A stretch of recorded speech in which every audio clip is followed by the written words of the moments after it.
3기 신도시의 사전 청약은 자격이 되신다 그러면 무조건 주변으로 퍼지잖아요. 이건 좋아요. 이거랑 같이 해줘야죠. 여러분 안녕하세요. 여러분의 집 걱정 함께 드리는 지매드립니다. 6월 1일이 지났죠. 집값 때문에 걱정하시는 분들이 너무 많으신데요. 답이 없어요. 답이. 특히 이 전세 가격에 답이 안 나와요. 이게 너무 걱정이에요. 이제 집값이 너무 올라서 어차피 우리가 감당할 한계선을 너무 올라갔으니까 얘가 이제 더 오르고 말고 이게 문제가 아니고 얘가 걱정인 거죠. 얘가 이 집 걱정이 아니고 정말 살 걱정을 하셔야 될 단계가 올 것 같은데요. 일단 6월 1일은 지났죠. 이 그림이 너무 지겨운데 공급은 그대로예요. 이렇게 모자란 상황이고 이 중심의 집값이 너무 많이 올라서 외곽으로 쭉 빠지고 있다고 말씀드렸죠. 이렇게 됐잖아요. 중심부의 집값이 먼저 올랐고요. 얘가 쭉 시간이 지나서 너무 오르니까 주변으로 퍼지잖아요.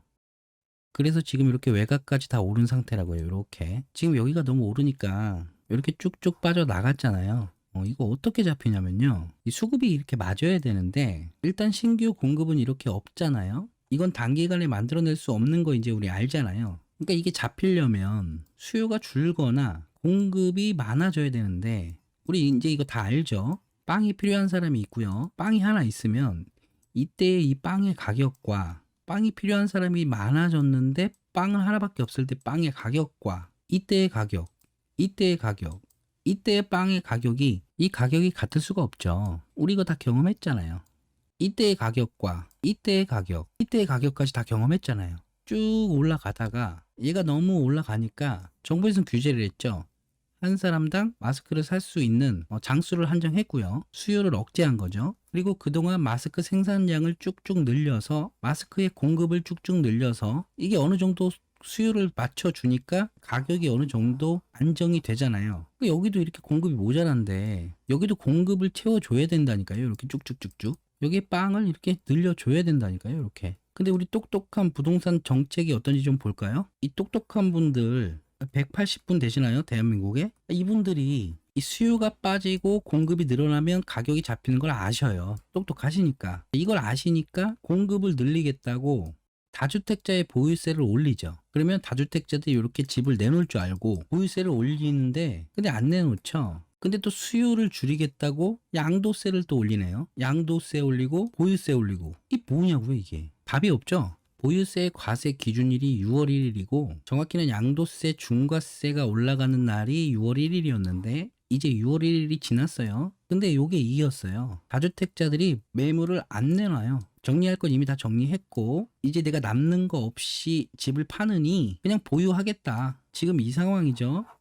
근데 이 집값이 이제 너무 오르니까요. 이분들이 양도세 때문에 이 집을 팔든 안 팔든 이제 이게 문제가 아니에요. 왜냐면 어차피 이제 6월 1일 이후에는 물량이 줄어들 가능성이 크겠죠. 6월 1일이 이것들이 오르는 기준일인데 이 전에 팔았으면 세금을 이만큼밖에 안 내는데 할 것 같았으면 이때 다 팔았겠죠. 그러니까 이제 6월 1일이 지났으니까 매물은 줄어들 거예요. 거래량도 줄어들고. 근데 이걸 안 받아줘야 되는데 또 누군가 받아주겠죠. 받아주면 이건 또 신고가고 여기서 이게 좀 떨어지길 기다렸는데 자금은 좀 있는데 기다렸는데 이제 이게 떨어지고 안 떨어지기가 문제가 아니고 내 거주 공간이 필요해서 사게 되는 거예요. 어쩔 수 없이. 근데 이게 있으신 분들은 그나마 다행인데 이게 없으신 분들은 어떡하냐고요. 지금 전세 또는 월세로 거주하시거나 아니면 지금 뭐 분가를 해서 결혼을 예정하시거나 뭐 어떤 계획이 있으신데 집이 필요한데 이런 분들이 문제죠. 제일. 이 전세는 반전세에 월세로 바뀌고 있고 그나마 있는 전세 가격은 쭉 올라갈 것 같은데 이게 너무 걱정이라고요. 자, 좀 볼까요? 공급이 부족하잖아요, 지금. 이 주택 공급은 신축을 건설해서 신규 주택으로 공급하는 방법이 있겠고 기존 재고 주택을 통해서 공급하는 방법이 있겠죠. 근데 이 신규 주택은 당장 만들 수가 없는 거 우리 다 알잖아요. 이렇게 지금 이 모자란 주택을 당장 채울 수는 없어요. 아무리 빨라도 5년 이후가 되겠죠. 그럼 기존 재고 주택을 통해서 좀 공급을 해줘야 되잖아요. 이걸로 이렇게 어느 정도 공급을 해소해 주면서 신규 주택을 확 풀어버리면 그럼 어느 정도 가격이 잡힐 수도 있잖아요. 근데 이 기존 주택은 다주택자들이 공급한다고요? 다주택자가 당연한 거잖아요. 한 채는 거주하면서 전세든 월세든 이렇게 공급을 해 주는 거잖아요. 그럼 다주택자가 이 한 채를 남기고 다른 집들을 빨리 팔아서 빨리 시장에 내놓을 수 있게끔 해줘야 되는데 팔아도 남는 게 없으니까 안 팔잖아요. 이걸 안 팔더라도 이분들이 있어야 임대 물량이 공급이 되는 건데 팔지도 못하게 하고 임대 물량은 계속 줄어들게 만들고 이 답이 안 나온다니까요. 가만히 냅두면 이렇게 시장에 물량들이 많이 있는데요. 잘 돌아가는데 양도세, 비과세를 받기 위해서 2년 거주 요건을 만들었죠. 전세 물량이 사라지죠. 그리고 일시적 2주택 비과세 요건을 채우려면 1년 내 전입을 해야 돼요. 또 사라지죠. 장기 보유 특별 공제를 받으려면 또 거주를 해야 돼요. 사라지죠. 이게 물량이 계속 사라지고 그 주택담보대출을 받으려면 또 전입을 해야 되죠. 사라지네요. 우리가 주택담보대출을 안 받으면 집을 살 수가 없잖아요. 토지거래 허가구역이라는 게 있어요. 얘는 주택인데 요 밑에 땅을 깔고 있기 때문에 요걸 살려면 허가를 받아야 되는 거고 요 조건이 실입주예요. 또 전세 물량이 사라지죠. 이렇게 임대 물량이 계속 사라지네요. 또 뭐가 있을까요? 투가 지역에서 재건축은 2년 거주 요건이 생기나요? 요게 생기면 또 전세 물량이 사라지죠. 이렇게 재건축으로 전세 물량이 사라지고 재개발, 리모델링 이렇게 멸실되는 주택들이 있으면 또 전세 물량이 사라지는 거죠. 여기 계시던 분들이 또 어딘가로 전세로 가시겠죠. 그럼 또 사라지는 거예요. 그것도 전세가를 쭉쭉 끌어올리면서 사라지죠. 그리고 또 어떤 분들은 대체주택을 취득하시니까 물량이 또 사라지죠. 몇 개 남은 거예요, 이거? 또 이게 있죠. 다주택자들이 세금 회피를 위해서 증여라는 수단을 사용했는데 이게 옳다 그르다의 문제가 아니고 일단 증여 건수가 많이 올라갔는데 증여를 받으신 수중자는 또 5년 동안 이 집을 팔지 않을 거예요. 5년 동안 또 묶이죠. 그리고 이 수중자가 또 들어가서 거주를 하셔야 되니까 또 묶이고요. 그냥 다주택자가 다주택을 그냥 팔 수만 있게 해줬으면 이런 회피 수단을 쓰지 않았을 거고 그랬으면 이렇게 물량이 사라질 일도 없을 텐데 사라진 거죠. 3개 남았네요. 3개. 결국 시장에 남아있는 민간 임대 물량들은 요 정도일 텐데 이걸 또 건들죠.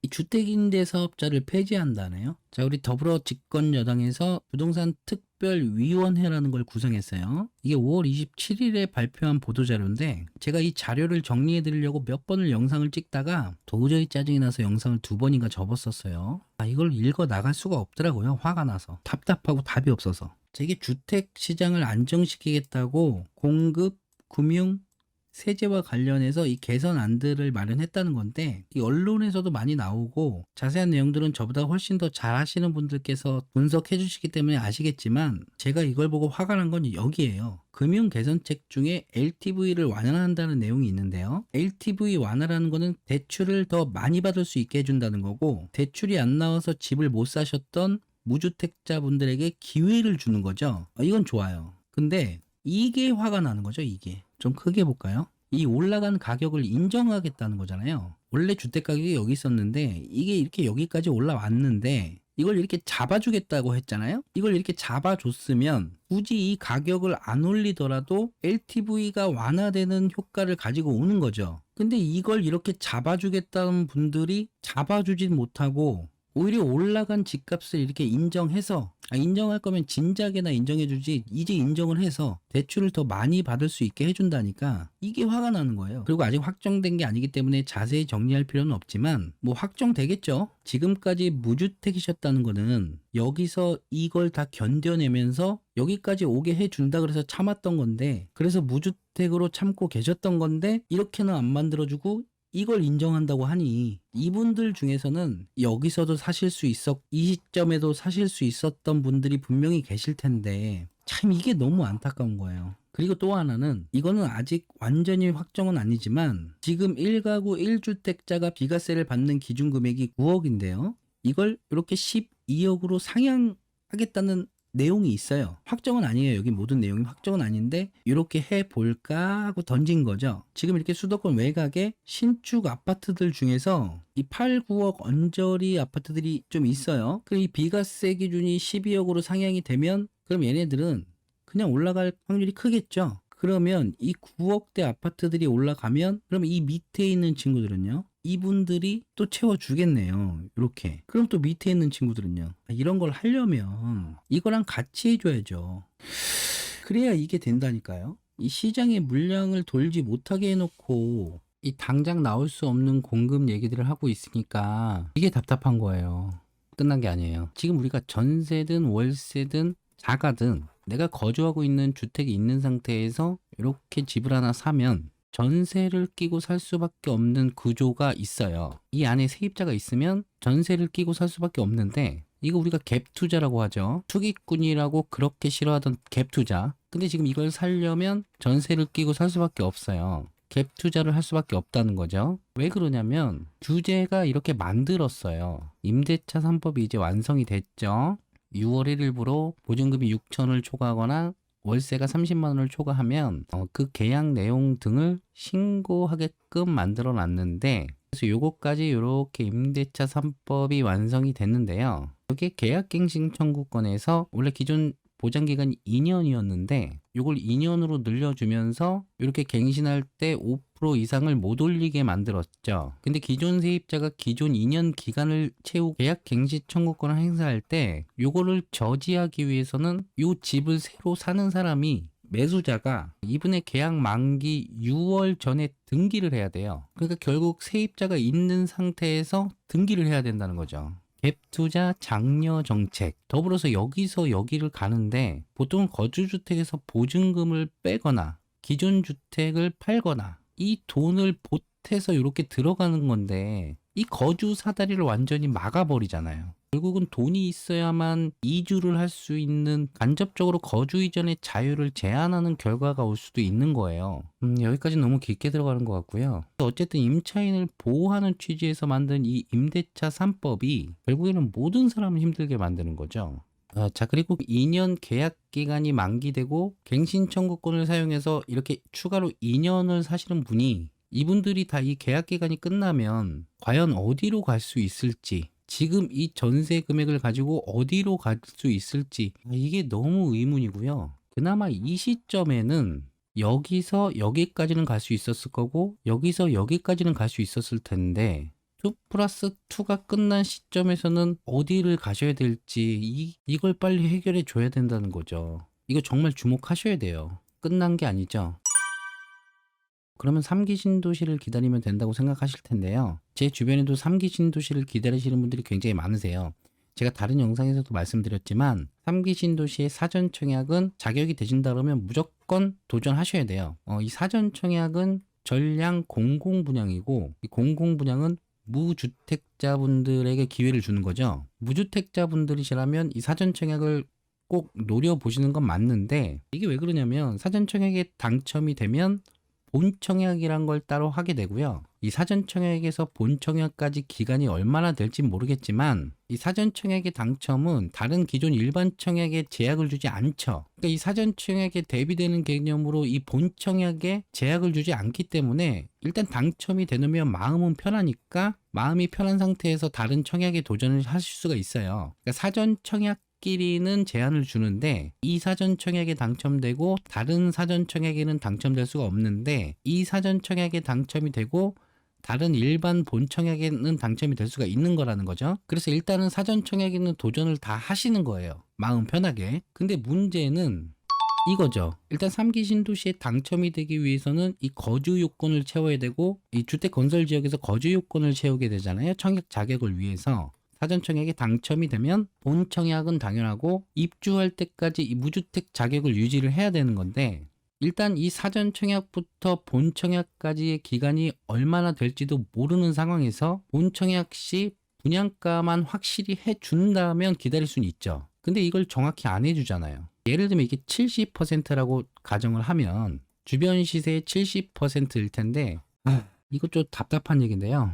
이 국토교통부에서 뭐 이런 공급 계획을 발표했었는데, 창릉 신도시를 한번 예를 들어볼게요. 이 창릉 신도시가 19년 5월 7일에 3차 신규 택지로 발표를 했나 봐요. 오래돼서 기억이 안 나더라고요. 자, 이렇게 3차 발표를 5월 7일 날 했는데 3기 신도시 창릉 지구는 여기에 위치해 있죠. 이걸 좀 보면 창릉 신도시는 요쯤에 있어요. 이렇게 들어가 보면 여기인데요. 창릉 신도시에서 가장 가까운 원흥 동일 스위트라는 단지가 있는데, 여기 가격을 한번 보자고요.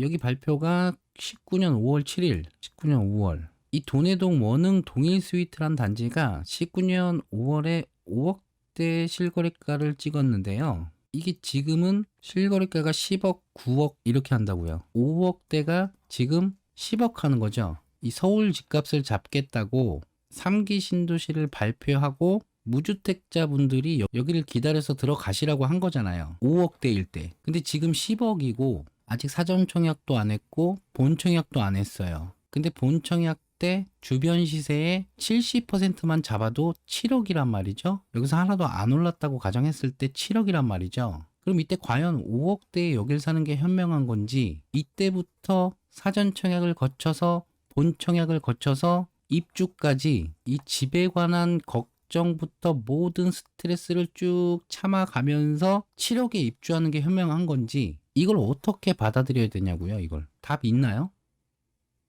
물론 이 3기 신도시가 당첨이 되면 입지가 참 좋아요. 입지가 좋은데 그 전에 물량들을 어느 정도 돌게 좀 해줘야지 집값이 어느 정도 이렇게 돼서 나중에 그 좋은 3기 신도시 입지에 이렇게 들어가서 기분 좋게 살 수 있게 해줘야죠. 이게 맞는 거 아닌가요? 임대사업자 제도 폐지하는 게 위헌이라고 하니까 또 확정된 건 아니다. 어느 장단에 춤을 춰야 되는지 도저히 답이 안 나오네요. 이거 누가 좀 답 있으면 가르쳐 주셨으면 좋겠는데 이 검색창에 검색하면 되나? 어쨌든 우리 구독자 여러분들께서는 이 전세 가격에 주목을 하시고요. 전세 가격이 올라갔다는 건 결정을 빨리 내리시는 분들에게는 기회가 될 수 있는 거예요. 그리고 지금 집값이 많이 올랐다고 생각하지만 당연히 비싼 것보다는 그래도 덜 비싼 곳들에는 아직도 기회가 있을 거예요. 자, 항상 돈 버는 선택하시길 바라고요.